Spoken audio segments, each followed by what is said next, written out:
Hello, everybody. Welcome to the Tuesday live stream. This one should be a pretty quick one, so we can just jump into a little Q&A. But let's get into today's stories that are going on. First of all, like the thumbnail and title suggests, it looks like Microstrategy is the #1 stock to short. This is actually from BSCN. Follow them at BSC News. Here's what it states. Looks like Microstrategy becomes the world's most shorted stock amid $7 billion Bitcoin losses. Now, yesterday we took a look at what Michael Saylor talked about as he compared iPhone in the early days into 2020 and how it actually tumbled 50% over a very short amount of time. And then, of course, it took 7 years to get back. But right now, we're talking about Strategy, the company itself. And it looks like there is a list.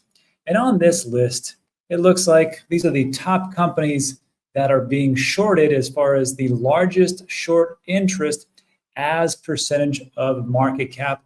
And you can see right here, notice a little bit blurry, that MicroStrategy is the #1 business to short. Now, I'm not saying that people should start shorting MicroStrategy.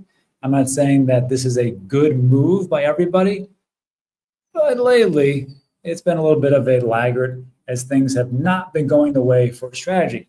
And I think we can all appreciate that because the same thing has been going for the people who are talking about super cycles and business cycles and everything else in between about, and of course, liquidity and M2 money supply globally in America. And it just hasn't really worked out. And I have been on the side of its 4-year cycles. If it's not broke, it's probably not going to get fixed. And here we are today. So Strategy is doing what it did essentially in 2022. It went down and people shorted the heck out of it. So with Strategy being #1, I also found it very interesting that some of these businesses, which you may have heard of, like Coinbase. Coinbase is the #4 company to short as far as globally. And it is one that these, whether that be the individual or the institutions, are looking at these companies like, we need to short these because they are going down the tubes. Coinbase Global #4. However, you can also see some other bigger companies like Dell Technologies. You can see stuff like Hewlett Packard or HP. I think down here you can see it, kind of blurry, I apologize, Robinhood Markets, as they are actually doing quite well, yet these people or these institutions and these places want to short the heck out of it. So before you hear anything about how Strategy is like the worst performer and it's going to be shorted, that may be true. However, will it be the best trade for these individuals, institutions who are shorting? It's anybody's guess. But this is a list that just came out. And unfortunately, MicroStrategy is #1 as far as shorting. And I found this very interesting because there's this company. Actually, it's a trading company, and it has 660 billion assets under management. Now, these are its own assets, or actually with institutions as well, called Jane Street. As of early 2026, Jane Street, a major global quantitative trading firm and liquidity provider or market maker, boasts 660 billion. What I found interesting about Jane Street is two things. First of all, it was just revealed that they bought 785,000 more Bitcoin, or 662 billion. Jane Street just disclosed they bought 785,000 more Treasury company MicroStrategy shares, and now holds a little bit of a million shares below that, or 121 million. This is a 473% position increase. And I found it interesting. I'm like, that's quite interesting that Jane Street, which does a pretty massive amount of volume, on top of the fact that they're into Strategy, yet they were just indicted because it looks like they were guilty. I'm sorry, allegedly. This is all just new stuff. Jane Street has just been accused as of today, February 23rd, of insider trading that helped collapse Luna. And there's Do Kwon being led away. So I just find it fascinating that the company that essentially destroyed Luna, and who knows whatever else they're doing behind the scenes, has invested massively into strategy, which, like we just talked about, is the #1 business that is being shorted. Anyhow, let me know what you think about that in the comments section. And it's not all bad news. I wanted to give you guys some good stuff that's going out there. Meta. Remember Mark Zuckerberg coming out and actually moved from Facebook to Meta. And they started to talk about this new stable coin they're going to do called Libra. Well, guess what? It's back on the plate.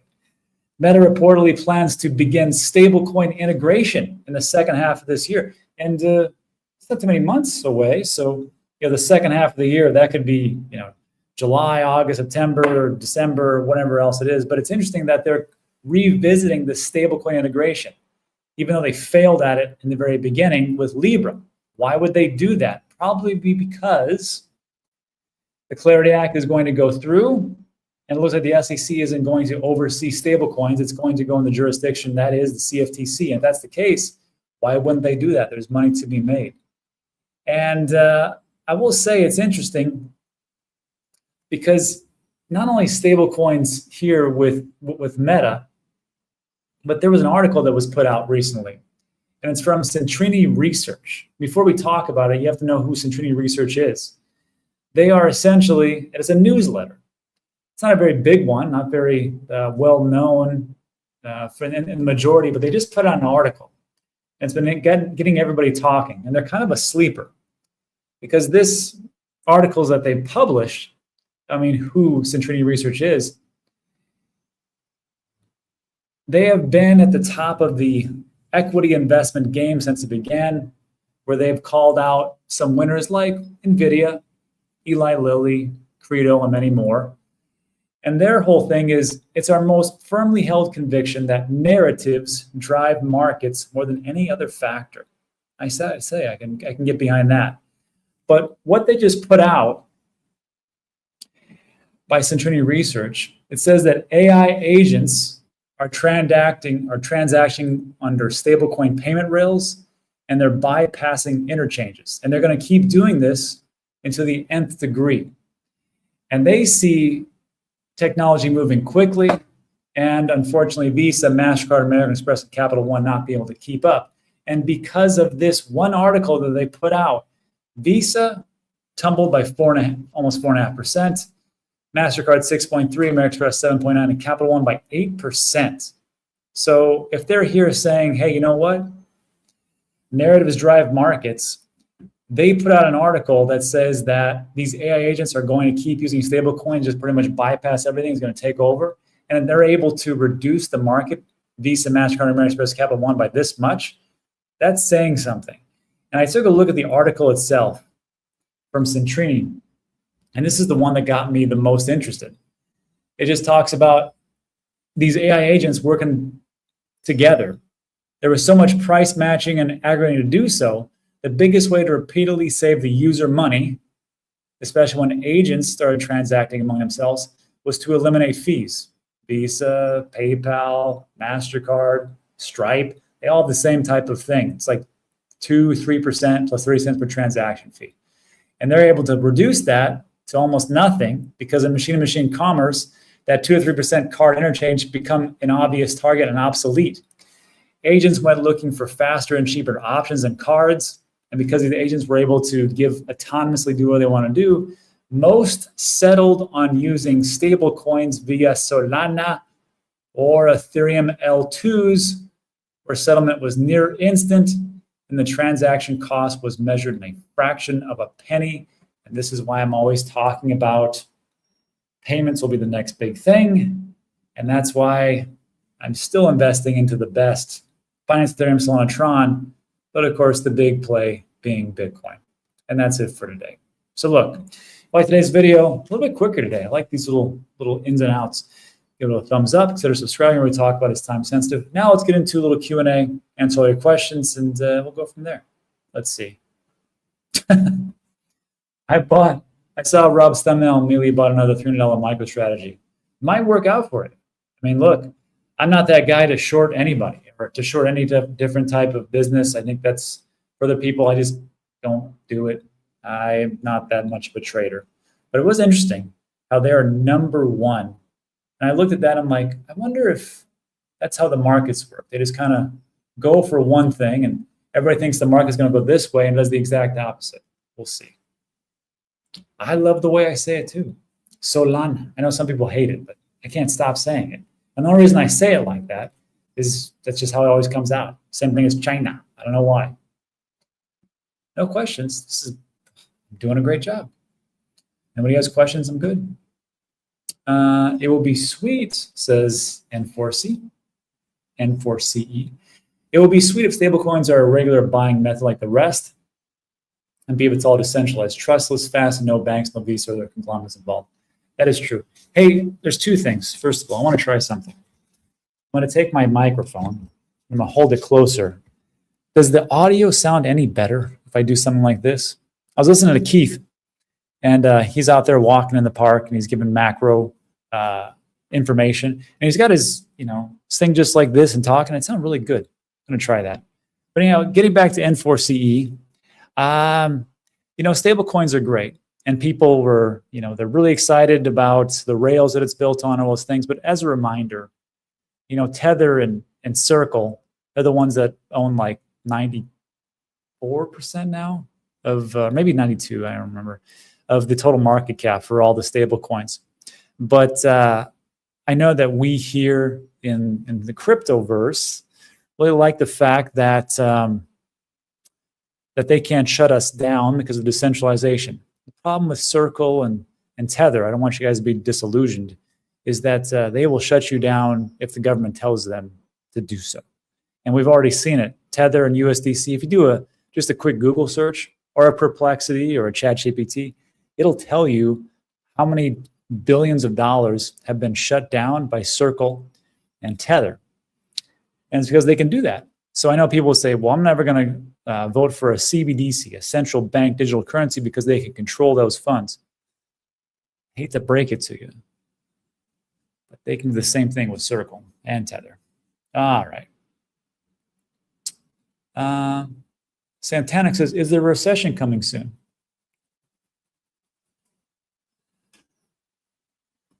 Let me show you something.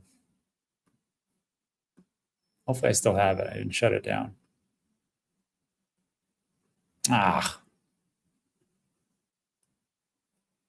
So the recession talk has been coming from this. Jamie Dimon has been talking all over the place. And if you don't know, Jamie Dimon is CEO of Chase or JP Morgan.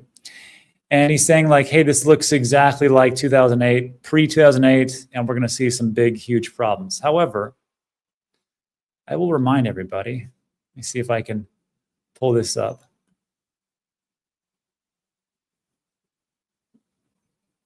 I got to type it in. So Jamie Dimon,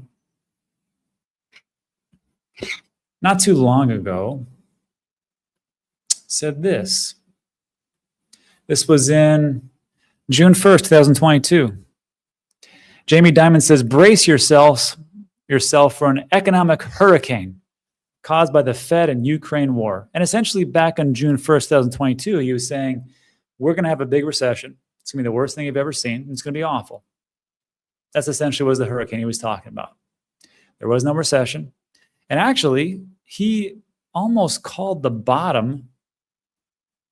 Remember June 1st, 2022.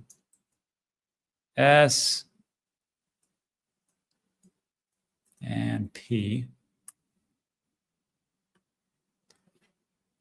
So we look at June 2022. Yeah, it's about right here. So he did a really great job of calling for a recession right when things were looking pretty bleak. And then, of course, it rallied, a little bit of a drop, and then off for the races. So I've been hearing recession for the last forever, and it doesn't seem to happen. Now, we did get out of one not too long ago because of COVID, but didn't last too long. It's because we printed money like crazy, and here we are. So to say that, yes, we're going to see a recession, it's going to happen, it's anybody's guess. But there's no shortage of people who will call for a recession 15, 20, 30 times. And then when it actually does happen, and they'll be right at some point. Like, see, I told you. Let's see. When Rob says CBDC, it reminds me of claims, but I'll take it. Definitely. Yeah, and really says it right. Often when the market is betting on one thing, that tends to happen. Example, many people shorting Microstrategy is right here. Same thing with super cycle talk. People are like, hey, we didn't go up that much. From the high from November 2021 to the high of October of 2025, that was roughly a 2x. That's not what we should do. We were promised Bitcoin to 1 million, and damn it, we're going to wait for that to happen. I think that's going to be a good choice, but okay. And then, here we are. So yeah, the markets tends to kind of go in a certain direction, and everybody's kind of going that way. And the one that kind of peel themselves off and away from it and go, maybe that's not going to happen, and they protect to the downside, then it's pretty good. Just how it goes. Not all the time. Sometimes when we see it, we're like, okay, got it. But here we are. Generally speaking, very true. Ed says non-farm payroll we adjusted way down. Could be a recession indicator. I think Ed's right, but we've seen a lot of recession indicators that are coming through. And it's not like, we just had, GDP just came in severely under what we thought it was going to be. I think the GDP rate is 1.4 quarter over quarter. And yeah, we're so far, we went from, in Q1 negative to 3.844, and then GDP dropped to 1.4% in Q4. We'll see what happens in Q1 2026. But if that's the case, if we have 2 quarters of economic slowdown, that will be the definition of a recession. So we'll see. Of course, the agency that determines that it's a recession will say, no, we're going to change that. It's going to be something different. Yeah, exactly. Remember during Biden, they changed the rules of what makes a recession. So there's that. It feels like there's it's called a rolling recession. Like certain sectors, you'll see things that just are falling out. You'll see inflation in different parts of the sector, but a deflation in another part. Also, I see that housing is actually, if you're trying to sell a house right now, this is a bad time. Things are dropping through. Friends of mine are taking their apartment complexes or some of their houses just off the market because the valuations are going down. And if you're looking to buy a house right now, not a bad time. Although you would probably want the interest rates to go below 6 point whatever it is %. All right. I think that's it, everybody. Don't have any more questions. This is great. All right, everybody. That's it for today. So if you have any concerns or questions, leave those below. Tomorrow, I'm going to have the guys coming in from Coin Ledger, and we're going to be talking about everybody's favorite topic, filing taxes. Apparently, there's a new form that's coming out that's hitting your mailbox, your email inbox, and it's pretty much going to force you to do some things you probably don't really want to do, but you have to do because now everything's being reported directly to the IRS. So we're going to talk about how to deal with that and how to make things streamlined and easy. So check that out tomorrow. I'm David On. That's it for this one. Thanks much, everybody. Appreciate you. See you in the next one.